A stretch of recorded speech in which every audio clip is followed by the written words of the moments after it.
Hello everyone, welcome back to law wizard. सभी students and aspirants के लिए एक बहुत अच्छी न्यूज़ है। फाइनली हमारा इंतज़ार ख़त्म हो गया है and Punjab public service commission ने एडवर्टाइजमेंट निकाल दी है for Punjab state civil services combined competitive examination 2025। इस एग्जामिनेशन की बहुत टाइम से हम सब वेट कर रहे थे, क्योंकि हमें पता था कि इसके अंदर जो एडवर्टाइजमेंट होगी उसके अंदर वैकेंसीज भी बहुत सारी आने वाली है। एंड आप देख सकते हैं टोटल 322 बम्पर वैकेंसीज इस एडवर्टाइजमेंट के थ्रू एडवर्टाइज की गई हैं।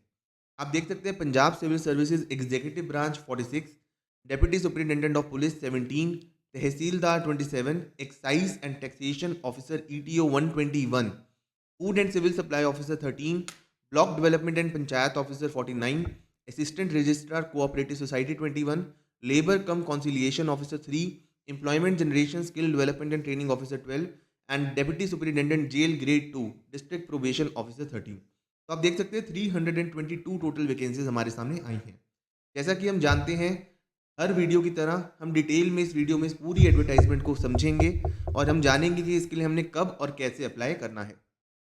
अब आप देख सकते हैं सबसे इंपॉर्टेंट बात यह है कि जो प्रीलिमिनरी एग्जामिनेशन होने वाला है that will be tentatively scheduled for अप्रैल 2025। यानी कि कमीशन कह रहा है कि उनका प्रयास रहेगा कि अप्रैल 2025 में प्रीलिमिनरी एग्जामिनेशन कंडक्ट करवाई जाए।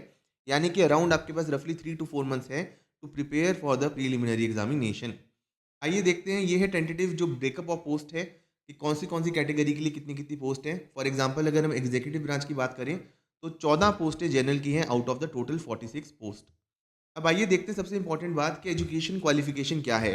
तो इस एग्ज़ाम में आपको अगर अपीयर होना है तो आप ग्रेजुएट होने ज़रूरी हैं, और या फिर आप लास्ट ईयर में हैं तो भी आप प्रीलिमिनरी एग्जामिनेशन के लिए अगर आप एज क्राइटेरिया फुलफिल करते हैं तो अपीयर हो सकते हैं। लेकिन मेंस एग्जामिनेशन से पहले आपको अपनी डिग्री जो है, अपना रिजल्ट जो है, वो कमीशन को दिखाना होगा। अब बात करते हैं हम एज लिमिट की। तो मिनिमम एज लिमिट जो है इस एग्ज़ाम को देने के लिए दैट इज़ 21 ईयर्स, और जो मैक्सिमम एज लिमिट है वो है 37 ईयर्स। अब क्वेश्चन ये आता है कि अब 21 ईयर्स की एज कब होनी चाहिए। तो इसका आंसर है 1 जनवरी 2025, क्योंकि first date of that year जब लास्ट डेट अप्लाई करने की होगी फॉर्म की, उसको काउंट किया जाता है। तो यहाँ पर क्लियरली मैंशनड है कि एज ऑन 1 जनवरी 2025 आपकी एज 21 से ज़्यादा एंड 37 से कम होनी चाहिए, तभी आप इसके लिए अप्लाई कर सकते हैं। ये जो कंडीशन मैं आपको बता रहा हूँ एज की, that is for general category. अब हम बात करते हैं शेड्यूल कास्ट या फिर बैकवर्ड क्लासेस के लिए। तो उनके लिए 5 साल की रिलैक्सेशन है एंड उनकी अपर एज 37 की जगह 42 होने वाली है।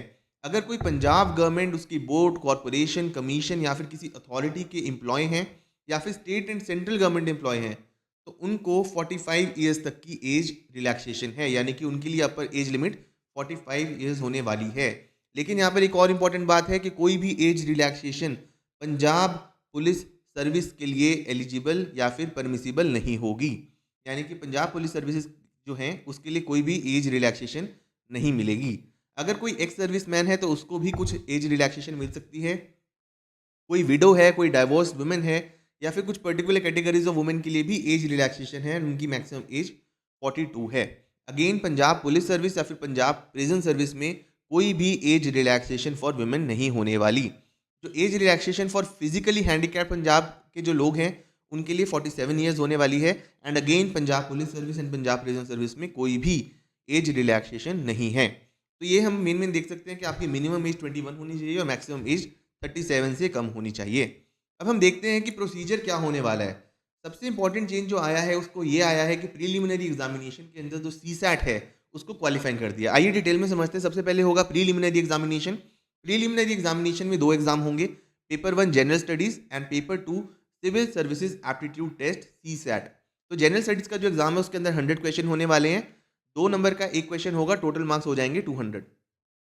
एंड इसी एग्जाम के बेसिस के ऊपर डिसाइड होगा कि आप मेंस लिखेंगे या नहीं लिखेंगे। क्योंकि जो सी सेट एग्जाम है उसके अंदर अब 80 क्वेश्चन हैं, 2.5 मार्क्स का एक क्वेश्चन है, अगेन 200 मार्क्स का एग्जाम है। It is only qualifying in nature.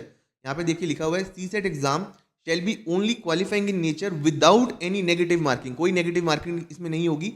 और मिनिमम कट ऑफ जो उसकी होने वाली है दैट विल बी 40%। यानी कि आपको सी सेट को सिर्फ क्वालिफाई करना है, आपको कम से कम इसमें 80 मार्क्स लाने हैं, कोई इसमें नेगेटिव मार्किंग नहीं होगी। तभी आपका पेपर 1 के बेसिस के ऊपर मेरिट तैयार की जाएगी। The merit of preliminary examination shall be solely based on paper one. ये बहुत इंपॉर्टेंट है, पेपर वन ही डिसाइड करेगा कि आप मेंस लिखेंगे या नहीं, लेकिन आपको कम से कम 80 मार्क्स सी सेट के अंदर भी लाने हैं, तभी आपका पेपर वन जो है उसको कंसीडर किया जाएगा।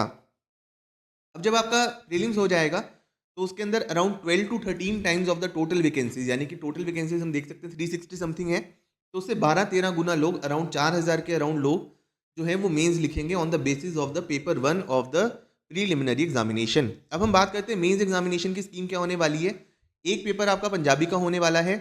सबसे इंपॉर्टेंट बात यह है कि इस एग्जाम को अपीयर करने के लिए आपको 10th क्लास में आपके पास पंजाबी होनी ज़रूरी है, यानी कि आपने मैट्रिक में पंजाबी का एग्जाम अगर क्लियर किया है तभी आप इसके लिए अप्लाई कर सकते हैं। तो पंजाबी का जो एग्जाम होगा वो 100 मार्क्स का होगा, फिर इंग्लिश का एग्जाम होगा 100 मार्क्स का होगा, फिर एसए का एग्जाम होगा 150 मार्क्स का, देन जनरल स्टडीज 1 2 3 4। अभी हम डिटेल में इसको देखेंगे, 250 250 250 250, तो ये सब मिला के अराउंड बन जाएंगे आपके 1250 मार्क्स। इन 1250 मार्क्स के बाद 1350 मार्क्स, 150 मार्क्स का आपका होने वाला है इंटरव्यू, एंड टोटल आपका होगा 1500। और इसमें से जितने आपके मार्क्स आएंगे वो डिटरमाइन करेगा कि आपकी सिलेक्शन होती है या नहीं। अब हम बात करते हैं जनरल स्टडीज़ की। तो जनरल स्टडीज़ की अगर हम बात करते हैं तो उससे पहले हम देखते हैं कि आपने अप्लाई कैसे करना है। लास्ट डेट जो है वो अप्लाई करने की इस फॉर्म के लिए है 31 जनवरी 2025 बाय 11:59 PM, यानी कि 31/1/2025 से पहले पहले आपको ऑनलाइन अप्लाई करना है। अगर आप लोग कहेंगे, कमेंट सेक्शन में लिखेंगे, तो मैं आपको कैसे अप्लाई करना है उसकी पूरी डिटेल वीडियो भी इसमें बनाकर दे सकता हूँ। आप देख सकते हैं कि पूरी डिटेल दी हुई है, आपने किस तरीके से इस फॉर्म के लिए अप्लाई करना है। सारी आपने ये जो सेल्फ अटेस्टेड कॉपी है वो भी सबमिट करनी है अगर आपसे मांगी जाएगी तो। उसके बाद हम बात करते हैं एग्जामिनेशन फ़ी की। ऑल अदर कैटेगरीज 500 रुपये की एग्जामिनेशन चार्ज है।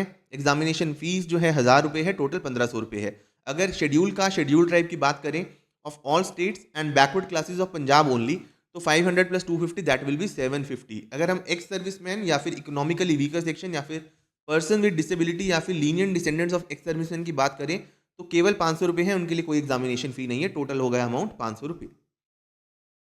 आइए हम क्विकली ग्लांस कर लेते हैं through the syllabus of the Punjab state civil services combined competitive preliminary examination. तो प्रीलिमिनरी एग्जामिनेशन जैसा कि हमने देखा ऑलरेडी कि इसमें कोई नेगेटिव मार्किंग नहीं होने वाली, ना सीसैट में ना प्रीलिमिनरी एग्जामिनेशन में। इसके अंदर आपकी एवरीडे साइंस आएगी, उसकी आप डिटेल देख सकते हैं। देन इन्वायरमेंटल स्टडीज़ आएगा, political theory and international order, followed by Indian polity. ये मेजर चंक बनाता है एग्जाम का। हिस्ट्री ऑफ इंडिया, इसके अंदर आपकी हर तरह की हिस्ट्री इंक्लूडिंग वर्ल्ड हिस्ट्री भी इसमें आने वाली है। देन इंडियन इकॉनमी आएगी, फिर ज्योग्राफी के बाद आप देख सकते हैं current events of national and international importance, यानी कि करंट अफेयर्स। फिर Punjab specific geography, people, society and culture, history, economy इसके अंदर आएगी। फिर हम बात करते हैं सिविल सर्विसेज एप्टीट्यूड टेस्ट। इसके अंदर भी नेगेटिव मार्किंग नहीं होगी and it will be only qualifying in nature. आपको 40% मार्क्स लेने हैं आउट ऑफ 200, यानी कि 80 मार्क्स आपको लेने हैं, तभी आप इसके लिए क्वालिफाई कर पाएंगे। इसके अंदर इंग्लिश आएगी, बेसिक रीडिंग कॉम्प्रीहेंशन वगैरह। देन उसके बाद आप देख सकते हैं logical reasoning, analytical and mental ability, basic numerical skills and etcetera, data analysis, graphic presentation, chart, table, spreadsheet. तो उसके बाद हम देखते हैं इंपॉर्टेंट चीज़, मेंस का सिलेबस क्या होने वाला है। अब हम मेंस के सिलेबस की बात करें तो सबसे पहले इंग्लिश का एग्जाम होगा, जिसके अंदर unseen passage, precis writing, letter writing, essay writing, translation आएगी और ग्रामर आएगी 50 मार्क्स की। टोटल एग्जाम होगा ये 100 मार्क्स का। देन एसए आएगा, एसए का एग्जाम होगा 150 मार्क्स का। उसके बाद पंजाबी का एग्जाम होगा, पंजाबी का एग्जाम जो है that will also be of 100 marks. उसके अंदर भी पहले जो 5 हैं उसके अंदर आपके अनुवाद यानी कि ट्रांसलेशन, लेख रचना, अर्जी या पत्र यानी कि लेटर, संक्षेप रचना यानी कि प्रेसी, और अनलिखा पैसेज यानी कि वही अनसीन पैसेज। उसके बाद 50 मार्क्स की ग्रामर, सिमिलर टू इंग्लिश आपका 100 मार्क्स का ये एग्जाम होने वाला है। फिर हम देखते हैं general studies 1, history, geography, society. सबसे पहले इसमें हिस्ट्री आएगी, देन ज्योग्राफी, देन पूरी सोसाइटी कवर होगी। जनरल स्टडीज़ 2 में Indian constitution, polity, governance and international relation होगा। जनरल स्टडीज़ 3 की अगर हम बात करें तो economy, statistics and security issues आएंगे। एंड लास्टली जनरल स्टडीज़ 4 में science and technology, environment, problem solving and decision making आएगी। तो ये सारे एग्जाम्स हो गए एंड इसके बाद एक आपका 150 मार्क्स का इंटरव्यू होगा, जिसके बेसिस के ऊपर डिसाइड होगा कि किसको ये जॉब मिलेगी और किसको नहीं मिलेगी। तो ये बहुत अच्छी अपॉर्चुनिटी है सभी स्टूडेंट्स के लिए, क्योंकि बहुत ज़्यादा पोस्ट आई हैं and most probably with in this year 2025 में ही इसका सारा का सारा प्रोसीजर कंप्लीट होकर जॉब आपके हाथ में होगी। तो ऐसी और जानकारी के लिए जुड़े रहिए लॉ विजिट के साथ, जिसमें आपको लेटेस्ट वैकेंसीज की अपडेट टाइम टू टाइम आपके पास आते हैं।